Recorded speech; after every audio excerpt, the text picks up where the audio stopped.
పరిశుద్ధుడైన తండ్రి, నమ్మదగిన దేవ, జీవాధిపతి నీకు వందనాలు. మరి ఇలాంటి క్లిష్టమైన సమయంలో కూడా మీరు అనుగ్రహించినటువంటి ఈ మంచి తరుణాన్ని బట్టి హృదయపూర్వకంగా వందనాలు, స్తోత్రాలయ్యా. ఆయన యేసు ప్రభువా, వాడుకోవడానికి ఏమాత్రం కూడా అర్హత లేదు. నన్ను నా అపరాధములన్నీ క్షమించండి. మీ పవిత్రమైన రక్తంలో నా ప్రతి పాపం కూడా కడిగి పవిత్రపరచమని ప్రార్థిస్తూ ఆది అంతము నీవైండి నడిపించండి. ఏమి చేయవలసింది తండ్రి? ఈ వాక్యమును వివరించవలసింది మీరు బోధించమని వేడుకుంటున్నాను. నాయన, మీరు అనుగ్రహించిన లేఖన భాగం బట్టి వందనాలు. నన్ను ఖాళీ చేసి నాలో ఉండి మీరు మాట్లాడండి.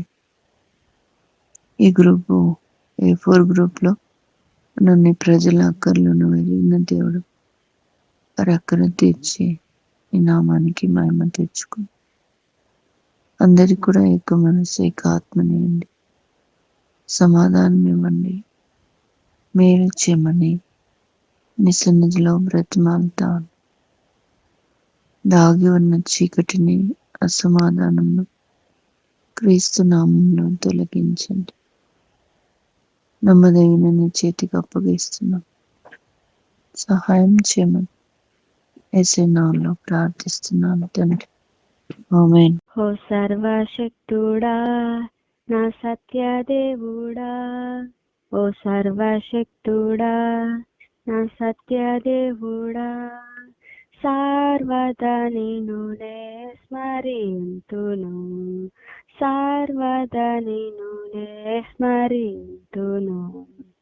ఆనందమే, మహదానందమే, ఆనందమే, మహదానందమే, ఆశ్చర్యకరుడు యేసుండు, ఆశ్చర్యకరుడు యేసుండు.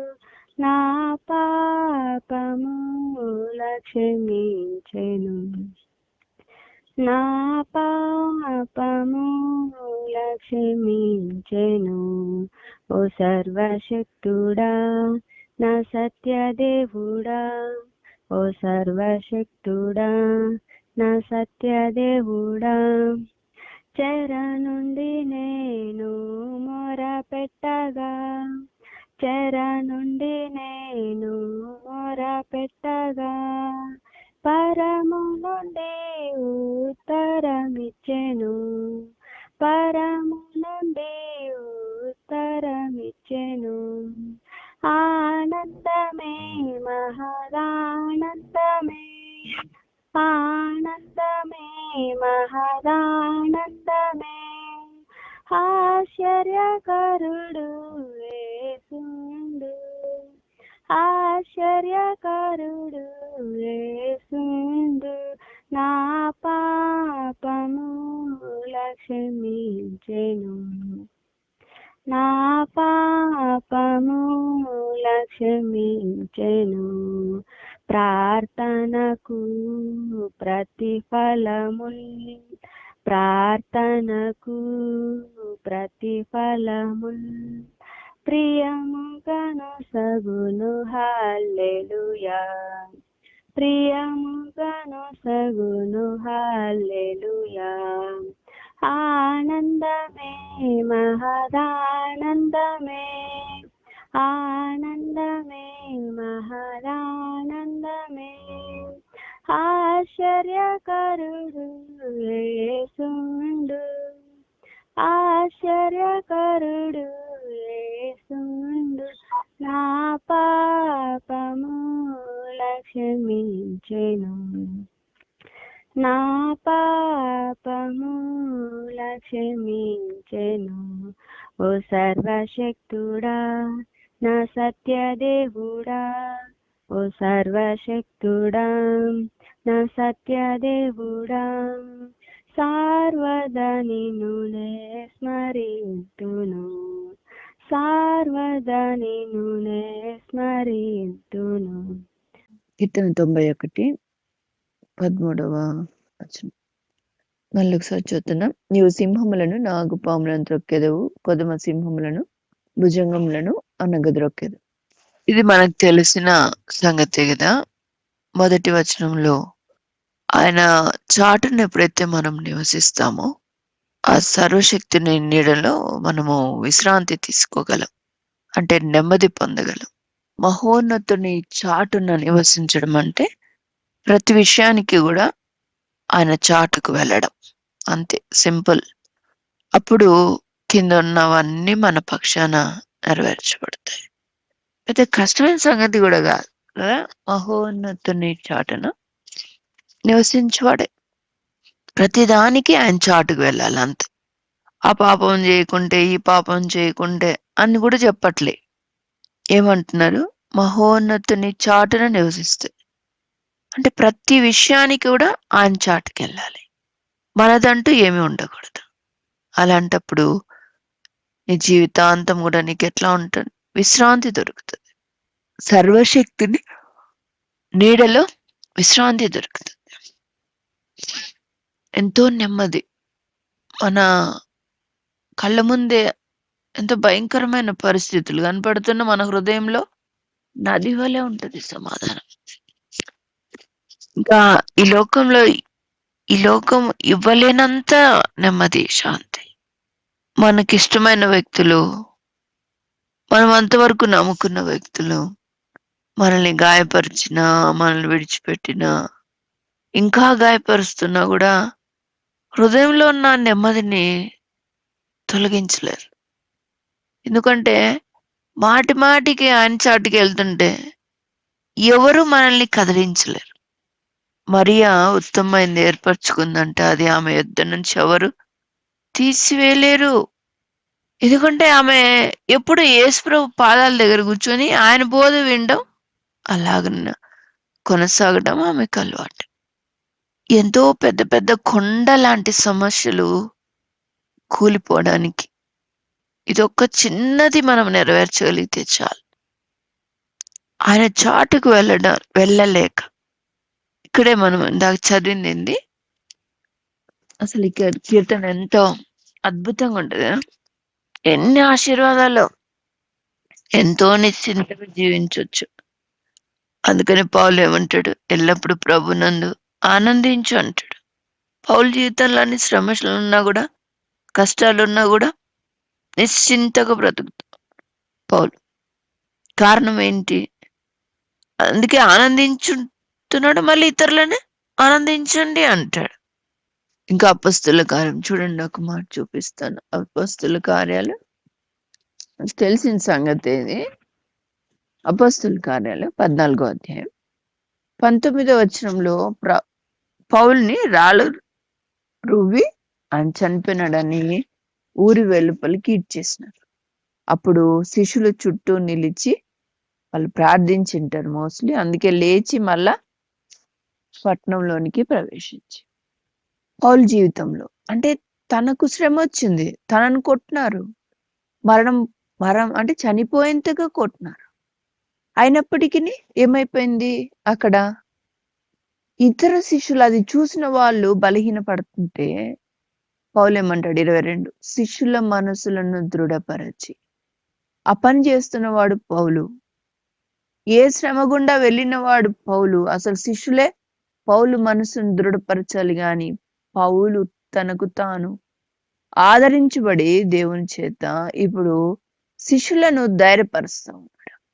ఇంకా ఏమంటాడు? వాళ్ళ మనసును దృఢపరుస్తున్నాడు. వీళ్ళు అంటే పౌలు జీవితంలో ఇలా కొట్టినారు కదా చచ్చిపోయేంతగా అని వాళ్ళు డిసప్పాయింట్ అయ్యి వెనక్కి వెళ్ళిపోతారేమో అని పౌలు ఏం చెప్తున్నాడు? శిష్యుల మనుషులను దృఢపరచి విశ్వాసమందు నిలకడగా ఉండవలెనని, అనేక శ్రమలను అనుభవించి మనము దేవుని రాజ్యంలో ప్రవేశింపవలెనని వారిని హెచ్చరించి, అంటే కన్ఫర్మ్ చేస్తా ఉన్నాడు. కాబట్టి ఇలాంటి శ్రమలు అనేకం అనుభవించాలి.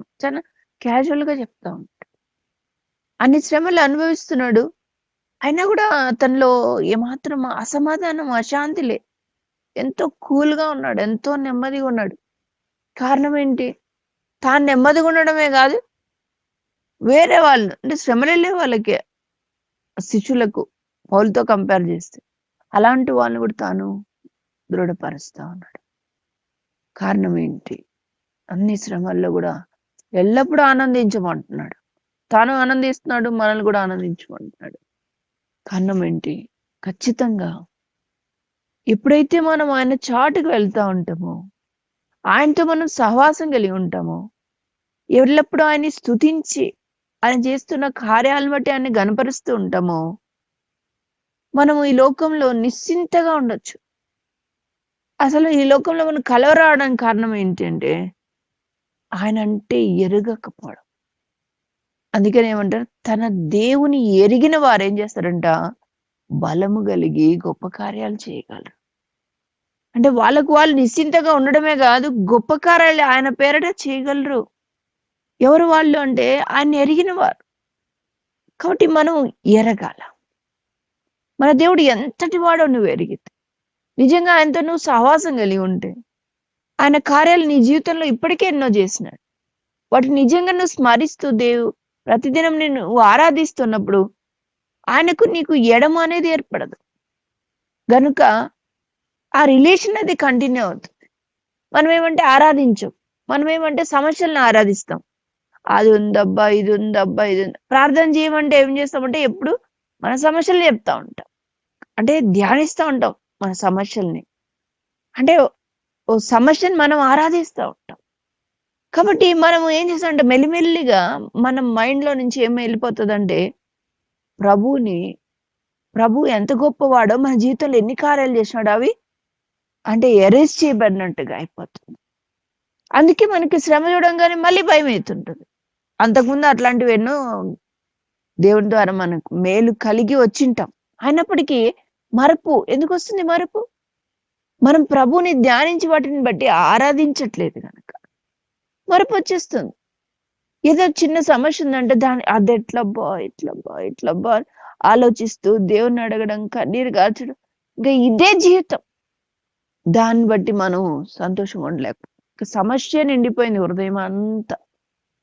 అసలు చాలా మట్టుకు గమనించిన దాన్ని బట్టి అంటే నేను గమనించింది అనేక మంది సాక్ష్యాలు నేను విన్న దాన్ని బట్టి. ఎప్పుడైతే మన సమస్య గురించి ధ్యాస పక్కన వదిలిపోతుందో, అంటే అడిగి అడిగి అడిగి ఏడ్చి ఏడ్చి ఉపవాసం ఉండి ఉండి ఉండి అది కాకపోతే ఇంకా వదిలేసి వేరే వాటి గురించి అంటే ఆయన రాజ్యము నీతిని మొదట మనం వెతుకుతూ ఉన్నప్పుడు ఇంకా దీని గురించి ధ్యాస ఉండదు ఇక. అంటే మన రూట్ ఎట్లా వెళ్ళిపోయిందంటే ఆయన రాజ్యము నీతి దాని గురించి ప్రయాస, ఆశ, తొందర, ఆరాటం, తొందర సమయం అయిపోతుంది అని పరిగెత్తుతూ ఆయన పని చేస్తున్నప్పుడు అంతవరకు ఏడ్చి గీగిపెట్టిన మన ఇంటి సమస్యలు గాని, మన సమస్యలు గాని మార్పుని తీసుకొస్తాడు.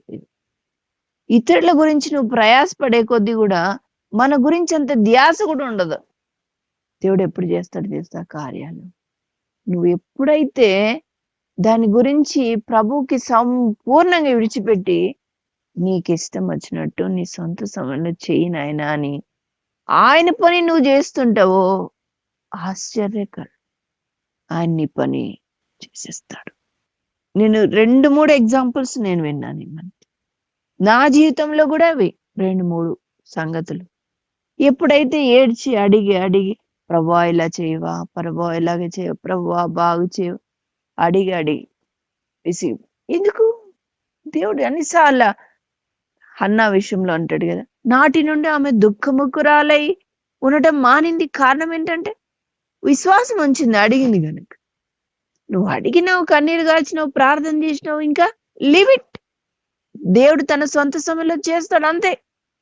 ఇక నీ పనే ఉంది. దేనికోసం నువ్వు నిర్మించబడినావు, ఏం చేస్తున్నావు? ఆయన నీతి రాజ్యం వెతుకు, ఆయన మహిమ కొరకై జీవించు, దాని మీద దృష్టి, అది మెయిన్. ఎప్పుడైతే నువ్వు అది చేస్తావో ఆటోమేటిక్గా ఇది నెరవేర్చు. ఇది నెరవేర్చబడిన మనకంతా ఎట్లుండాలంటే మనము నిబ్బరముగా ఉండాలి. యెహోవా కొరకు కనిపెట్టుకొని ఉండుము, ధైర్యం తెచ్చుకొని హృదయం నిబ్బరంగా ఉంచు. అంతవరకు ఏడ్చి గీయపెట్టిన వారం జరిగిన తర్వాత ఎట్లుండాలంటే హమ్మయ్య అని దేవుడి పని మానేసి మళ్ళీ ఎగురుకుంటా కూర్చోకూడదు. దేవా నీకు వందనాలు, నీ కృపను బట్టి దొరికినాయి, నీ కృపను బట్టి సమాధానం ఇచ్చినావని మరలా ఆయన పనిలోనే కొనసాగాలి. ఓకే, ఇది వచ్చింది, థ్యాంక్ గాడ్ అనేది సంతోషించు. అంతేగాని నిబ్బరత్వాన్ని కోల్పోవద్దు. ఆ సంతోషంలో దేవుళ్ళే అన్నీ మనం కేర్నాట్ అయిపోతాం. ఏదైనా కొంచెం మంచి జరిగిందా ఇంకా మనంత వాళ్ళు లేరు అనుకుంటాం. అదే సైతాన్ని పట్టుకుంటాడు. కాబట్టి నిజమైన సంతోషం ఆ మహోన్నతుని చాటున నివసించువానికే వస్తుంది. ఆ సర్వశక్తిని నీడలో విశ్రమించే వాళ్ళుగా వాళ్ళు ఉంటారు. నీవు నిజంగా అలాగుండాలనుకుంటే ఆయన రాజ్యం నీతిని నువ్వు వెతుకు. ఒక సిస్టర్ ఈ మధ్యన ఏదో చిన్న విషయానికి, అంటే నా దృష్టిలో చిన్నగా అనిపిస్తుంది, ఎక్కువ కలవరపడిపోయి, అంటే ఎవరికో ఇంట్లో బాలేదు, హెల్త్ పాడు చేసుకొని, అంటే తాను ఏడ్చి ఏడ్చి తన హెల్త్ పాడైపోయి కలవరపడుతూ మరణానికి చేరుక వెళ్ళేటట్టుగా అయిపోయింది. సరే, దేవుడు దాని గురించి నాకు ముందుగా తెలియపరిచినాడు కనుక ప్రార్థన చేసినాం. మేము కలిసి ఏకీభవించి దేవుడు కృపను బట్టి ఆ మరణాన్ని నుంచి ఆమెను తప్పించినాడు. అయితే అది అయిపోయింది. తర్వాత దేవుణ్ణి అడిగినా, ఏంటి ప్రభా అంత చిన్న విషయానికి అంత టెన్షన్ అయిపోయి ఏడ్చుకుంటా అంత మరణం వరకు తెచ్చుకోవడం అవసరమా? ఎందుకు అట్లా ఉంటున్నారు అని ప్రార్థన చేసినప్పుడు దేవుడు చెప్తున్న మాట ఏంటంటే, ఏం చేయాలమ్మా, ఎంతసేపు ఉన్నా కూడా సిల్లి వాళ్ళకి ఎవరికో బాగాలేదంటే వీళ్ళు ఆత్మీయంగా బలహీనపడిపోతారు. ప్రార్థన చేయాలో దేవునికి అప్పగించాలి. నువ్వేం చేసేది ఉంది? మనం బలహీన పడిపోతే ఏమొస్తుంది? మన ఆరోగ్యం పాడవుతుంది. సైతాన్ అదే దెబ్బ కొడతాడు. నీ పని ఏంది అసలు? ఎవరికో బాగాలేకుంటే వాళ్ళ కోసం ప్రార్థన చేసి వాళ్ళ గురించి ఏడుస్తా వస్తా నీ ప్రాణం మీద తెచ్చుకోవడానికే అదా దేవుడు చెప్పింది నీకు?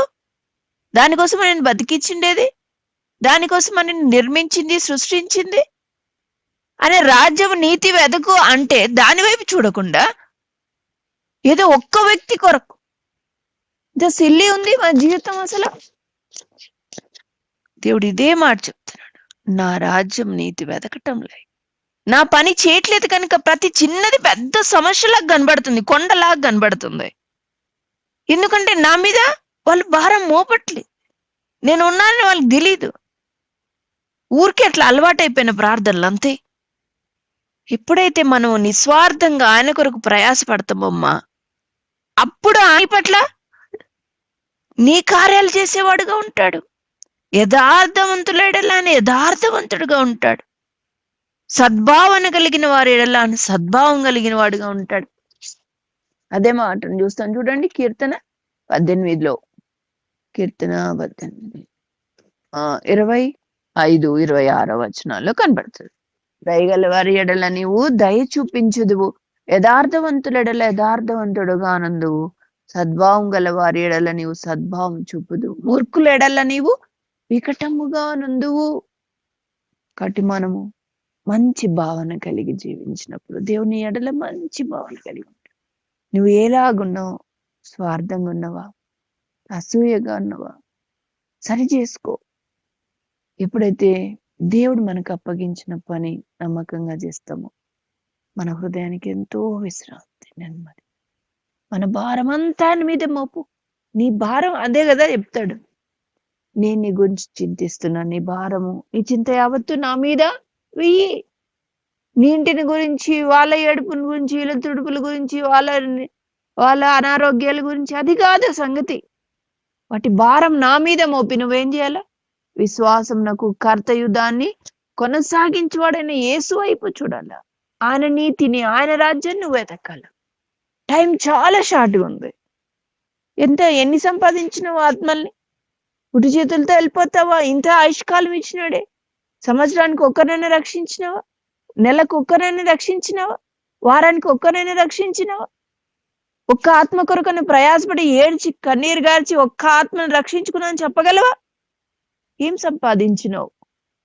ఎంత ఆస్తి సంపాదించినావు? ఎంత వస్తుంది నీతో పాటే? ఎటు పోతున్నామో తెలియట్లేదు. సరి చేసుకుందాం. మొదటగా ఆయనకు ఇంపార్టెన్స్ ఇద్దాం. ఆయన పని మనం చేస్తాం. అప్పుడు ఆయన మన పని చేసేవాడుగా ఉంటాడు. అప్పుడు మనకి ఎట్లా ఉంటది? విశ్రాంతి, నెమ్మది. అందుకనే పౌలు అంత నెమ్మదిగా ఉన్నాడు. దాన్ని నెమ్మది పొంది వాళ్ళకు కూడా ధైర్యపరుస్తున్నాడు. శ్రమలు ఏమంటాడు తెలుసు కదా మీకు? చులకని శ్రమలు. అమ్మ శ్రమ అంటే మనం వణికిపోతాం. Care not. పౌలు జీవితంలో, మన జీవితంలో కూడా అలా ఉండాలి.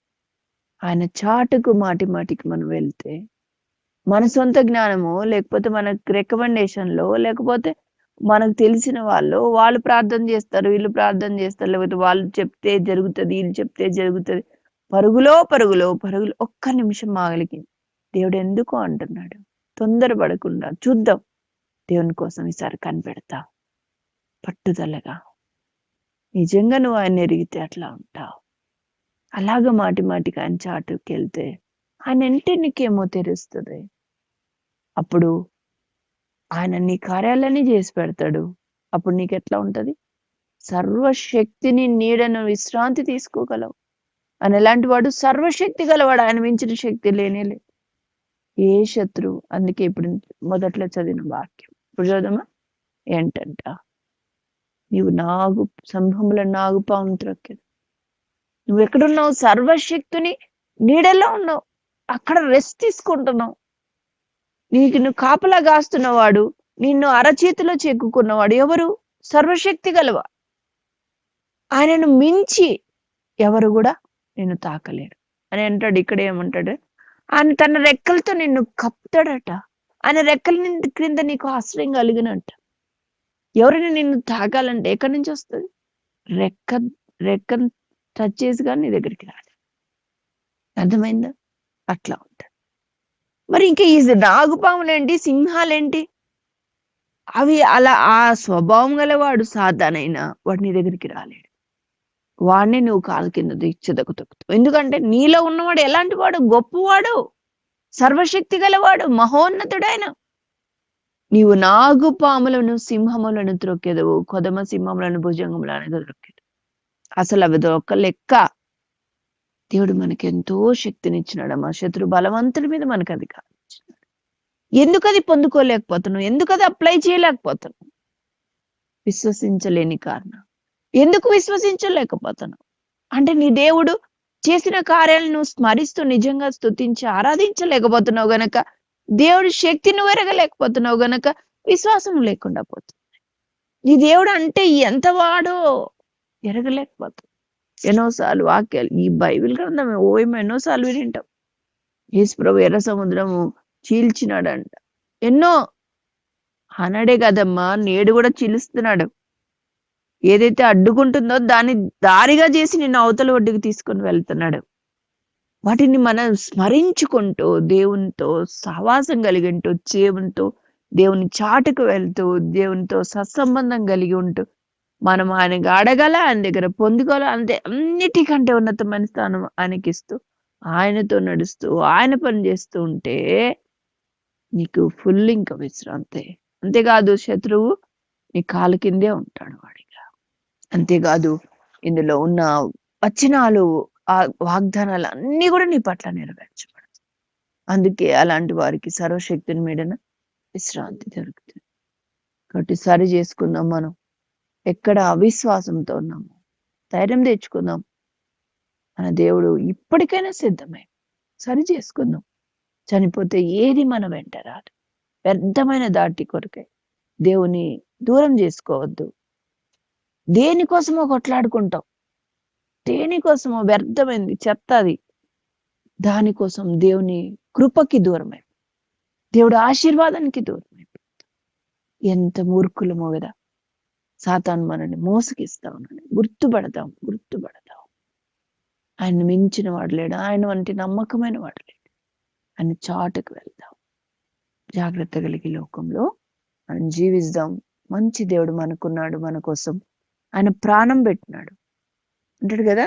తన కుమారుడే మనకి అనుగ్రహించిన వాడు, సొంత కుమారుడు మనకు అనుగ్రహించిన వాడు. ఆయన కుమారునితో పాటు మనకు సమస్తము ఎందుకు ఇవ్వడు? ఎందుకు ఇవ్వడమా? తప్పక ఇస్తాడు. మనం మొదట ఆయన ప్రేమించడం నేర్చుకున్నాం, ఆయన చాటుకి వెళ్దాం. ఆయన ఎందుకు నిర్మించినాడు ఆ పని చేస్తాం. నీ పట్ల కార్యాలు అవలీలగా ఆయన జరిగిస్తాడు. ఇంకేం భూ సంబంధం ఉన్నాయో మనసు పెట్టకు, వాటి మీద అడుగు, ఇస్తే ఇని, లేకపోతే లే. ఈ పరిస్థితిని అనుగ్రహించిన వాడు దేవుడే ప్రభు, దానికి కావాల్సిన శక్తిని కూడా ఇవ్వు, దేవుడే సాయం చేస్తాడు. నీ దృష్టి ఎక్కడ ఉండాలి? ఆయన నీతి రాజ్యం వెతుకుటలో ఉండాలి. అలాగునే చేసినప్పుడు నీకు గొప్ప విశ్రాంతి. పౌలుకి అందుకే విశ్రాంతి, అందుకే నెమ్మది. సరి చేసుకుందాం, మన శత్రువు మీద ఎట్లు విజయం పొందాలో మనం సరి చేసుకుందాం. మన ప్రభువు వైపు చూస్తేనే, ఆయన చాటుకు వెళ్తేనే మనకు అత్యధికమైన విజయం. ఇప్పటికైనా దినమెల్ల ఆయన లోబడనొల్లని మన కొరకే చేతులు చాప పిలుస్తుంది. ఇప్పటికైనా ఆయన దగ్గరికి వద్దాం. అయ్యా నాకు నేర్పించు, పోని అట్లన్నా అడుగుదాం. నీ చాటుకు రావటానికి నేర్పించు, ప్రతిదాన్ని నీ మీద ఆధారపడడం నేర్పించు, నేను ఎరగడం నేర్పించు, నేను స్తుతించడం నేర్పించు. నా బలహీనత, నా పొరపాటు ఉంది, నన్ను క్షమించు, నాకు సహాయం చేయనాడు అడుగుదాం. ఈరోజు రాత్రి అని ఇవ్వడానికి సిద్ధంగా ఉన్నాడు కనుక ఈ మాటలు మన ముందుకు తీసుకొచ్చు. ఆ రీతిగా మనం సరి చేసుకున్నట్లు ఆయన దయను కృపను పొందుకొని ఆయన మార్గంలో మనం సాగిపోనట్లు దేవుడు మనకు సహాయం చేయను గాక. దేవుడి మాటలు దీవించును గాక. ఆమేన్. తండ్రి ప్రభా, సింహంలో 4 పాములను, భుజములను 4 బ్రతకడానికి ప్రభా ఆయన మాకు శక్తినిచ్చిన గొప్ప దేవుడు తండ్రి. అది నాయన, అది కూడా ప్రభా మహోన్నతిని చాటున నివసించినప్పుడు ప్రభా అయ్యా మా కాలు కింద వేసి నాయన వాటిని తొక్కగలిగే శక్తిని ఇస్తారు తండ్రి. మేము నాయన మీ మీద అనుకోకుండా ప్రభా, నాయన మీ మీద విశ్వసించకుండా ప్రభా అయ్యా మేము చిన్నది చేసినప్పుడు ప్రభా నాయన విరవీగిపోతూ ప్రభా గర్విష్టాలుగా ఉంటున్నాం దేవా, నన్ను క్షమించండి అయ్యా. దేవా నీకు పనిముట్టుగా మేము ఉండాలి ప్రభా, మీ చాటున మేము నివసించి అయ్యా మా ప్రయాసపడి భారం మోసుకుంటూ ప్రభా నాయన మా కాడి బరువుగా ఉన్నప్పుడు అది తేలికగా చేస్తారని మాట సెలవిచ్చినప్పుడు కూడా మేము వినకుండా ప్రభా అయ్యా దేవా ఇదిగో ప్రభా నాయన విశ్వాసం మరి ప్రార్థించమని చెప్పి నాయన ఎంతగానో మాట్లాడుతున్నావు దేవా. నాయన మరి దయగల వారి ఎడల నీవు దయ చూపిస్తానన్నావు దేవా. నాయన కఠినంగా ఉన్న వారి ఎడల విముఖతగా ఉంటున్నావు తండ్రి, మూర్ఖంగా ఉన్న వారి ఎడల వికటముగా ఉంటున్నావు తండ్రి. అయా సద్భావం గల వారి ఎడల సద్భావం చూపి గొప్ప దేవుడు తండ్రి. అయా నువ్వు గొప్ప దేవుడు తండ్రి. అయా మాకు నాయన వాక్యంతో నాయన కీర్తన గ్రంథము 18 ద్వారా మాట్లాడవు దేవా. నాయన అలాగే 91 కీర్తన గ్రంథం మహోన్నతుల చాటు నివసించేవాడు, సర్వశక్తి నీడుగా విశ్రమించేవాడు అవును ప్రభా. నేను మీ చాటును మేము ఉన్నప్పుడు తండ్రి, మీ చాటును మేము దాగుకున్నప్పుడు ప్రభా, మీ నీడలో మేము ఉన్నప్పుడు తండ్రి అయ్యా మాకు వస్తున్నటువంటి నాయన అవరోధాలు, అనారోగ్య పరిస్థితులు కావచ్చు ప్రభా, అపనిందలు నాయన అవహేళనలు కావచ్చు వచ్చినప్పుడు కూడా ప్రభా మేము నాయన వాటిని చూసి బెదిరిపోతూ ప్రభా అయా ఎంతగానో నాయన భయంతో నాయన వణికిపోతూ ప్రభా వాటి గురించి తల్లడిల్లిపోతూ కన్నీరు కారుస్తూ నాయన మా యొక్క శ్రమను ఎక్కువ చేసుకుంటున్నాం కానీ తగ్గించుకునే స్థితిలో ఉంటున్నాం తండ్రి. మీరు వాగ్దానం చేసిన దేవుడు, నమ్మదగిన దేవుడు అని తెలుసుకోవడం ప్రభా అయా. వాటిని ఆయన మా యొక్క శ్రమ ముందు నాయన వాటిని దృష్టించి వాటిని చూసి గడగడ వణికిపోతున్నాం తండ్రి. నాయన లోపల ఉన్న దేవుడు నాయన అన్నిటికంటే గొప్పవాడు, నాలో ఉన్న దేవుడు నాయన అన్నిటికంటే గొప్పవాడు అనే సంగతి నాయన మరిచి ప్రభా నాయన సమస్య వైపే మేము చూస్తున్నాం తండ్రి. సమస్యను తొలగించగల దేవుని వైపు చూడకుండా ప్రభా అయా సమస్యను చూసి నాయన ఎంతగానో తల్లడిల్లిపోయే సమయాలు అనేకమైనవి ఉన్నాయి తండ్రి. అవును ప్రభా అయా ఎంతగానో నాయన నీకైతే ప్రతి సమస్య చాలా చిన్నది ప్రభా. మేము దానిని నేను పెద్దగా చేసుకుని భయకంపితులుగా మారిపోతూ ఉంటాం తండ్రి. అయా అసలుగా చిక్కులు పెట్టే సమస్యలు మేము కూరుకుపోతూ ఉంటున్నాం తండ్రి. అయా వాటిని తొలగించుకోవడానికి విశ్వాసముతోటి ప్రభా మీ చెంతన మీ చాటున నివసించినప్పుడు ప్రభా అవును ప్రభా ఎంత నాగుపాములే కావచ్చు వీటినైనా సరే మా కాలి కింద వేసి తొక్కగల శక్తిని ఇచ్చి గొప్ప దేవా. అవును ప్రభా సాతాను కూడా మా కాలి కింద వేసి తొక్కడానికి శక్తిని అనుగ్రహించి గొప్ప దేవుడు తండ్రి. ఆ శక్తిని పొందుకునే వారంగా ఉన్నప్పటికీ కూడా ప్రభా ఆ శక్తిని మాకు అనుగ్రహించినప్పటికీ కూడా ప్రభా ఆ శక్తిని కోల్పోతూ ఆ శక్తిని మేము చూసుకోకుండా ప్రభా అయా నాయన వచ్చిన శ్రమల వైపే మా దృష్టి పెట్టి ప్రభా అయా తలడిల్లిపోతూ తొలగిపోతూ నిందల పాలవుతూ అవమాన పాలైపోతూ నాయన కృంగిపోతూ కృషించిపోతున్నాం తండ్రి అయా నాయన అలాంటి పరిస్థితి మేము రాకుండా ప్రభా నాయన వాక్యం ద్వారా మమ్మల్ని ఎంతగానో హెచ్చరిస్తారు దేవా ఆ వాక్యాన్ని చేతపుచ్చుకుని ప్రభా నాయన మిమ్మల్ని స్తుతించే వారముగా నాయన ఆ సమస్యలను నాయన ప్రభా అధిగమించడానికి నాయన నీ చాటున నీ చెంత చేరి ప్రభా మీ సన్నిధిలో ఉండి మోకరించి ప్రభా కన్నీరు విడిచి చూడి నాయన మిమ్మల్ని గోజాడుతూ ప్రభా వాటిని తొలగించుకోవడానికి అవసరం శక్తిని పొందుకునే వారు మేము ఉండడానికి అయా జాలిగల దేవుడు తండ్రి ప్రేమగల దేవుడు తండ్రి దేశం మీద రోషం గల దేవుడు కూడా ప్రభా అయ్యా గుర్తెరిగి ప్రభా నాయన మీ మీద ఆనుకునే వారం మేము ఉండడానికి ప్రభా అయ్యా మీ చెంత చేరిన వారముగా మీ చాటును మేము నివసించే వారముగా నాయన ఉండడానికి కృప చూపమని నాయన తొలగిపోకుండా సమస్యల వైపు నుంచి చూడకుండా ప్రభా